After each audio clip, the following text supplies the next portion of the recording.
I created this 3-page document where I talk about the Fibonacci numbers and how it relates to the golden ratio. So I guess we can first start talking about the golden ratio. Okay, so what we want to do is consider the following line segment divided into two parts with length A and B both positive, and A is greater than B. Okay, now this is not drawn to scale, of course, but it kind of gives you a decent visualization of the following property, that the ratio of the total length A plus B to the longer part's length A is equal to the ratio of the longer part's length A to the shorter part's length B.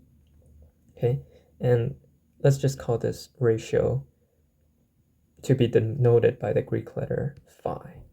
Okay, so that was a mouthful, but basically what I'm saying is A plus B over A. So the ratio of A plus B over A is equal to the ratio of A to B. Okay, and we'll call that phi. So since or because A greater than B greater than 0, we get that from this inequality, if you divide by B, then we call A over B phi. If you divide by B on both sides, A over B is phi, and then that is greater than B over B, which is 1. And since B is positive, the signs, the inequalities don't switch, and we know 1 is greater than 0. Okay, so phi is some number greater than 1, of course. We see here that phi is equal to A over B, which equals to A plus B over A. And then from here, we can actually break up the fraction by letting this equal to A over A plus B over A. A over A is 1, and B over A is actually the reciprocal of phi, A over B. So we have 1 over phi. From here, we have phi, right? Phi is equal to 1 plus 1 over phi. 1 plus 1 over phi. But then for this phi, we can substitute this entire expression into this phi. So we have 1 plus 1 over phi, but what's phi? Phi is 1 plus 1 over phi. And then over here, I can again substitute it. So we have 1 plus 1 over 1 plus 1 over 1 plus 1 over phi. Okay, so this is also 1 plus 1 over phi. And then you just keep on doing that indefinitely, okay? And this type of fraction is a continued fraction, where it's written like this. If you studied number theory, you might come across continued fractions. So when you have continued fractions written like this, a naught, comma a1, comma a2, comma dot dot dot, it just means a naught plus 1 over a1 plus 1 over a2 plus 1 over a3, blah, blah, blah. Where a0, a naught, right, is non-negative, okay? And then an is positive, okay? And the reason why it's positive is so that you don't get any, like if there were some negatives, you might have it where the fractions somehow might equal to 0, which is not good. But if you can guarantee that all of these a1s, a2s, a3s are positive, then this fraction will be positive. Okay. So now, using the continued fraction notation, we get that phi is actually just 1, 1, 1, 1, 1, 1, comma 1, comma 1, because all of these are right here, they're all 1s. Okay, so it's just 1, 1, 1, 1, 1. And then we write that as just 1 with a bar on top, where the bar is treated similar to a repeating of digits in decimal form. So if you have it where, let's say 1 over 9 is equal to 0.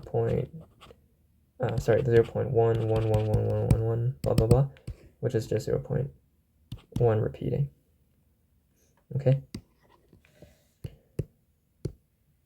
So now we can also write phi.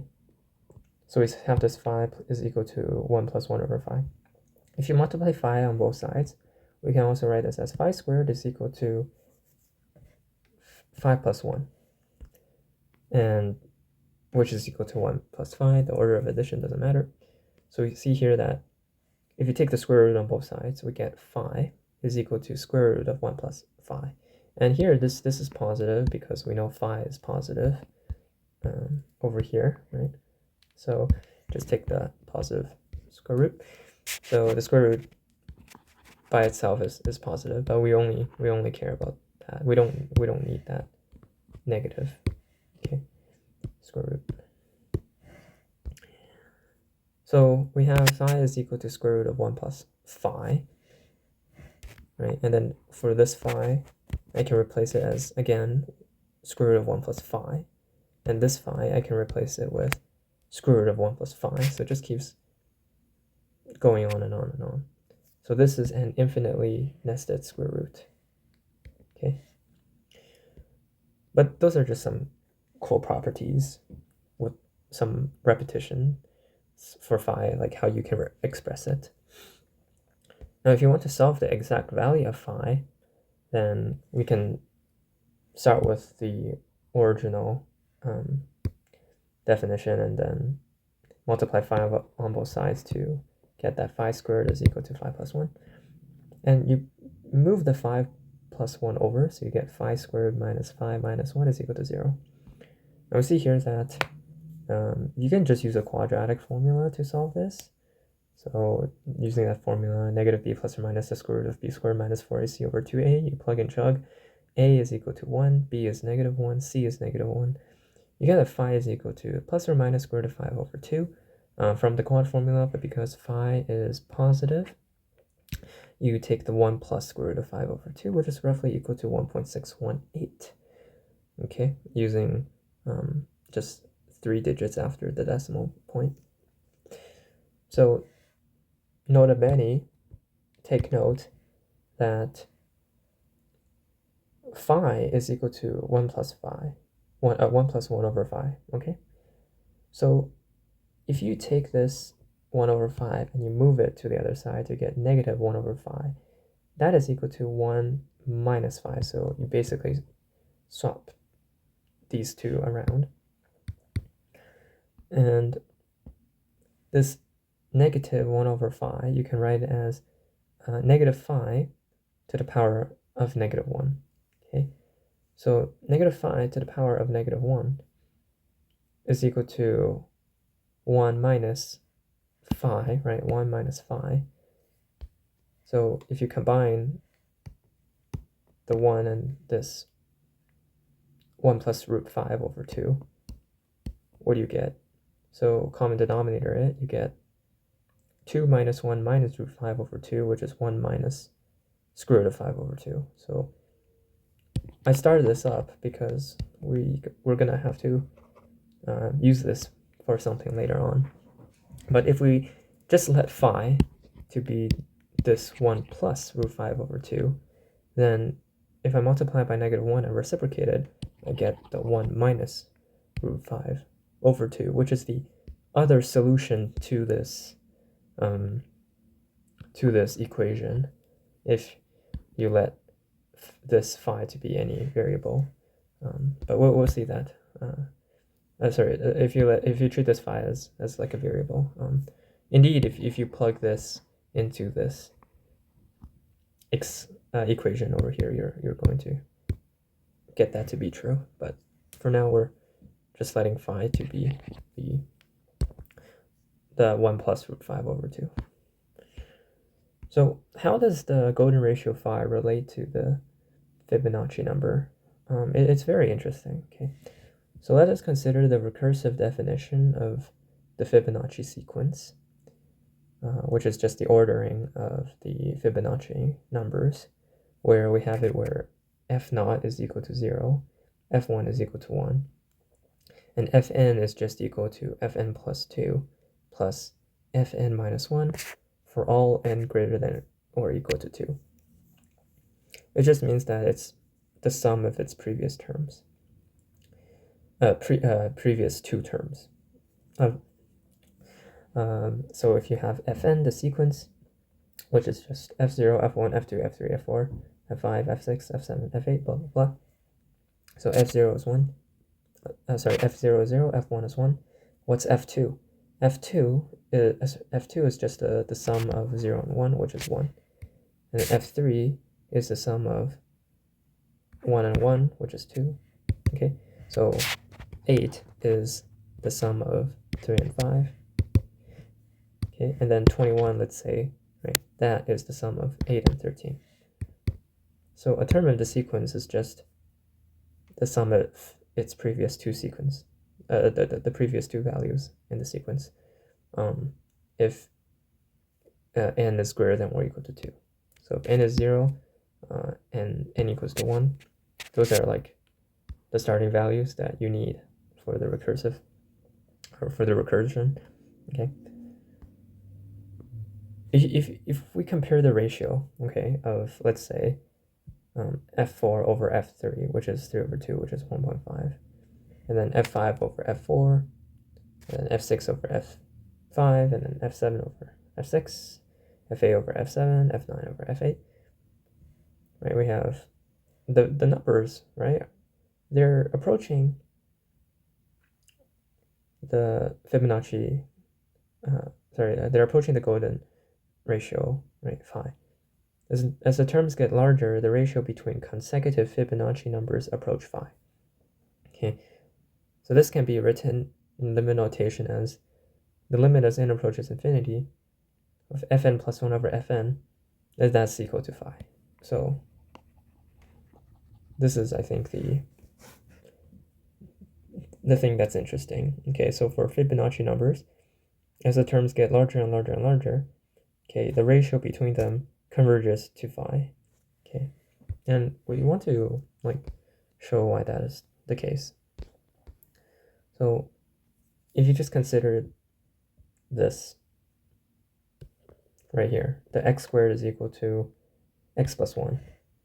So I just decided to replace phi with x, so that x is a variable, and you could basically plug in any value into here so that this equation is true. We know that phi is a solution, right? 1 plus root 5 over 2.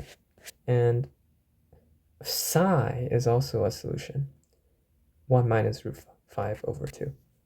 You can just get that from the quadratic equation, which is what we did earlier. But here I denote phi specifically to be the 1 plus root 5 over 2. And then here I will denote psi as 1 minus root 5 over 2. So we have x squared is equal to x plus 1, which is the same thing as 1x plus 1.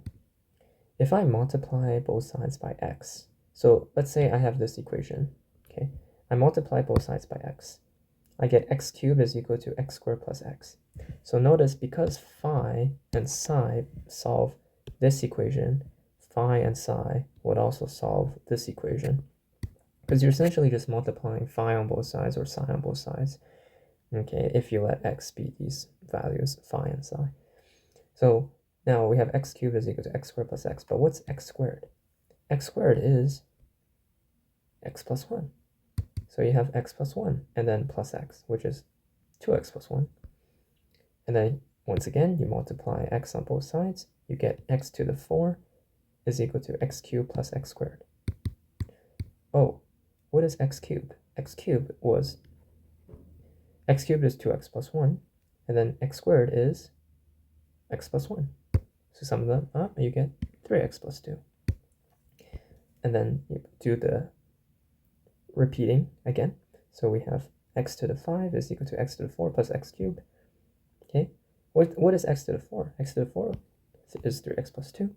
What's x cubed? X cubed is 2x plus 1. Sum them up, you get 5x plus 3. You go on and on and on and on and on.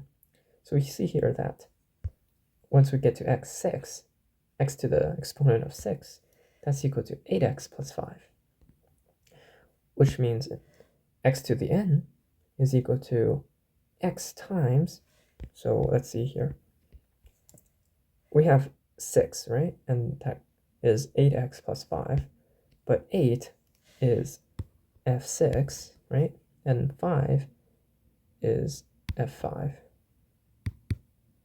So what we're trying to say is x to the n is x multiplied by the nth fn plus fn minus 1. Okay, so like for example, x to the 5, that is 5x plus 3, right? And 5 is f5, and then 3 is f4. Okay, so that is very neat.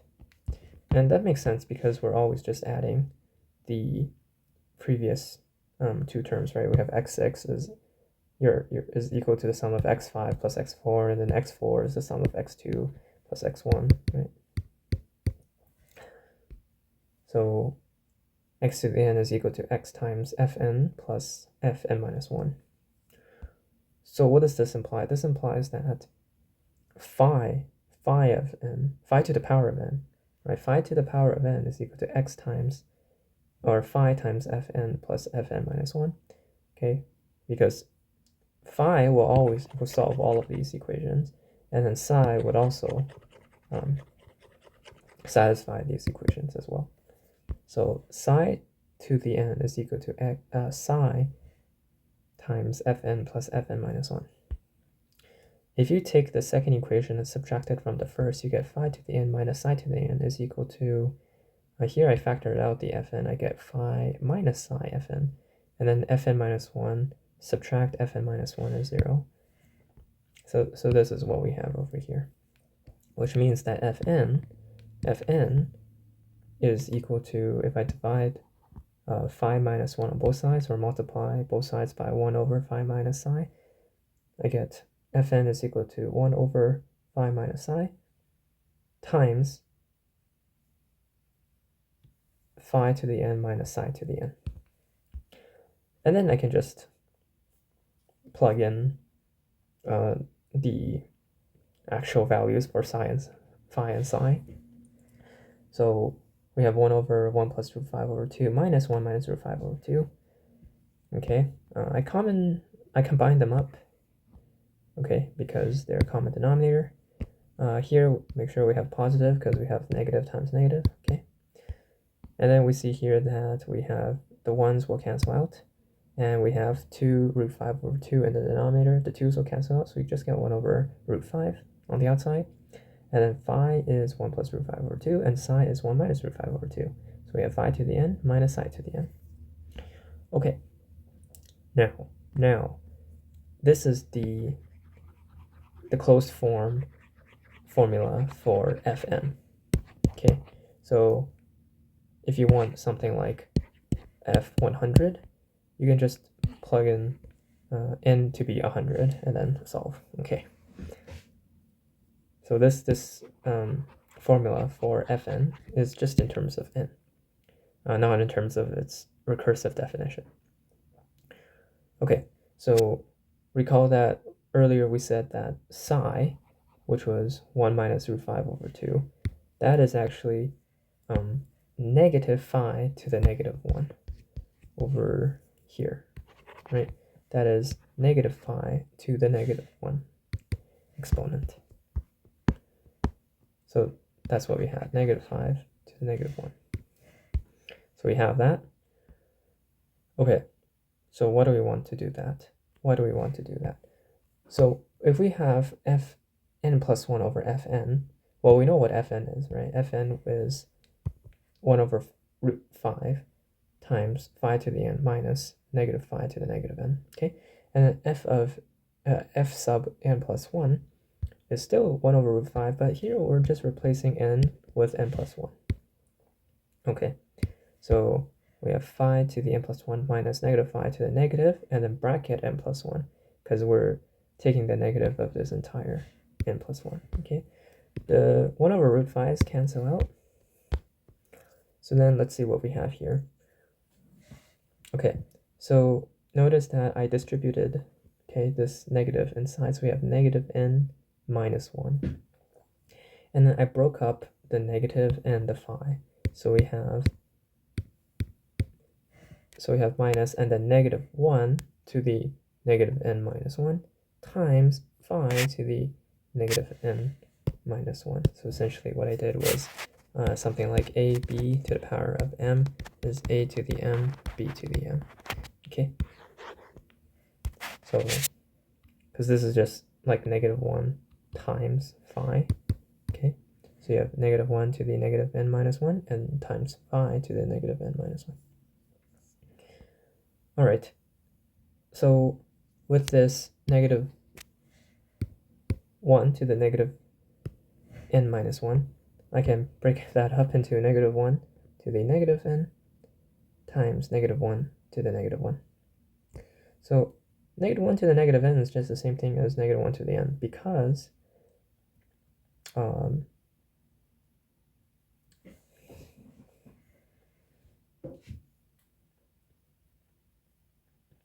negative 1 to the negative 1 is just equal to negative 1, right? You have 1 over negative 1, which is just negative 1. So then here, this negative 1 to the negative n is just negative 1 to the n. Okay, we can see that from here as well. So now, because we have this negative 1 by itself, this negative 1 and this negative, that will become positive, okay? And then, again, like right here, negative 1 to the negative n is just negative 1 to the n, right? Because negative 1 to the negative 1 is just negative 1. And we see here that I think this was unnecessary in a way, because I basically broke them apart, and in the end I had to split them back to be phi to the negative n plus 1, because this right over here is just phi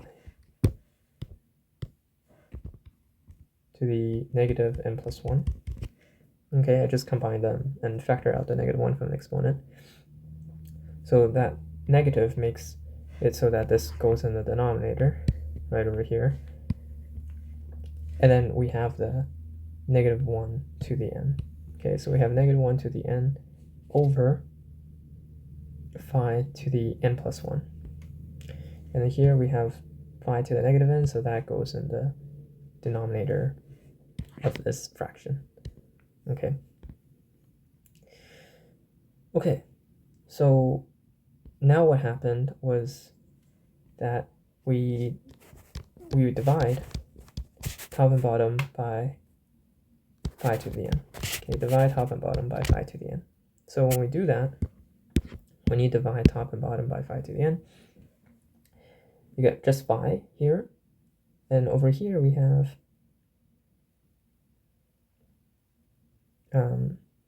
phi to the right over here. So if we divide by phi to the n, which means we're multiplying by 1 over phi to the n, right? So this fraction gets distributed into here. So you have phi to the n times phi to the n plus 1. So what you do, you just add the exponents.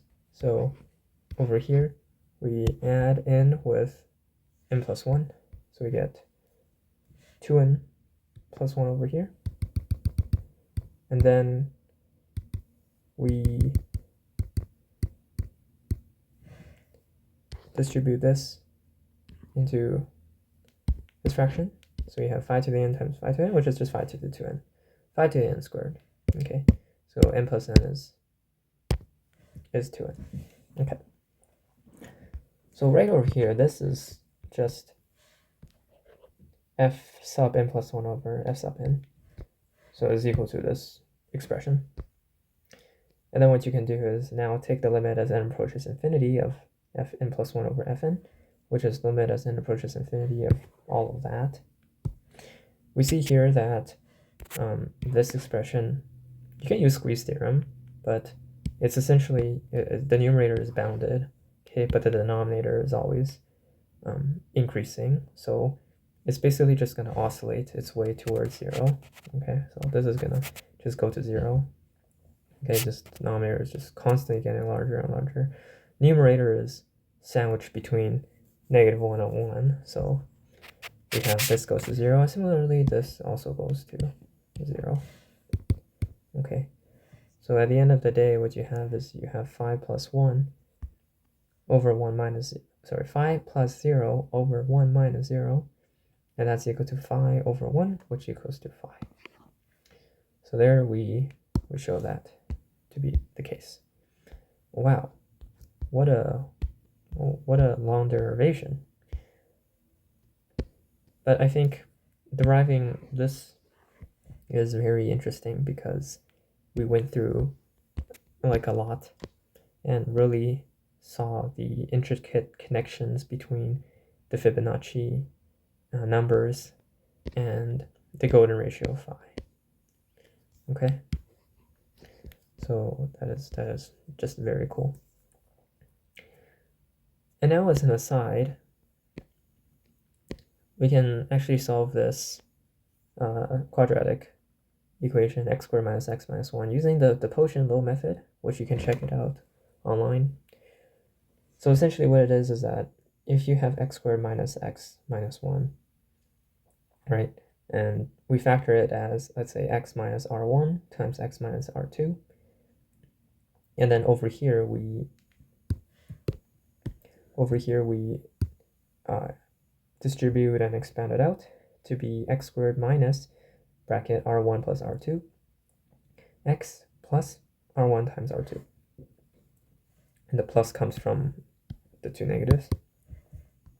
So if you just match it up, you have r1 plus r2 is equal to 1, and then r1 times r2 is equal to minus 1. So what we do here is that you start with r1 plus r2, and we will just say that r1 is smaller than r2, so we place it on the number line right over here. If you take this expression and you divide it by 2, right, so you have r1 plus r2 over 2.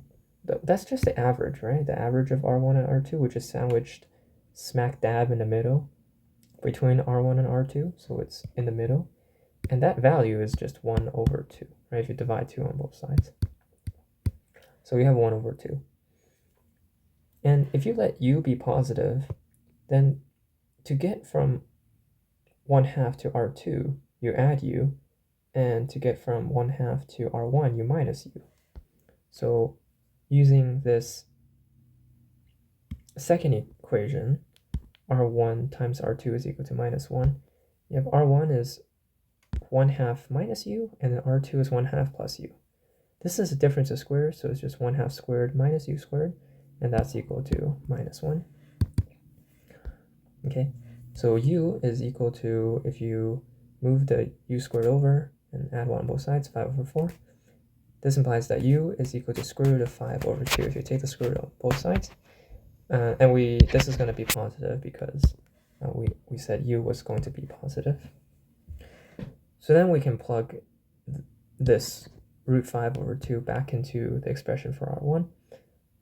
R1 is 1/2 minus root 5 over 2, which is just 1 minus root 5 over 2, and r2 is 1/2 plus half of root 5, which is 1 plus root 5 over 2, which we said was 5. Okay, so that is just another way of solving this quadratic equation. But the more the focus of this video is how the golden ratio relates to the Fibonacci numbers. Okay, so I'll try to see if I can upload this document on YouTube or online, but yeah, hopefully this was interesting to look at.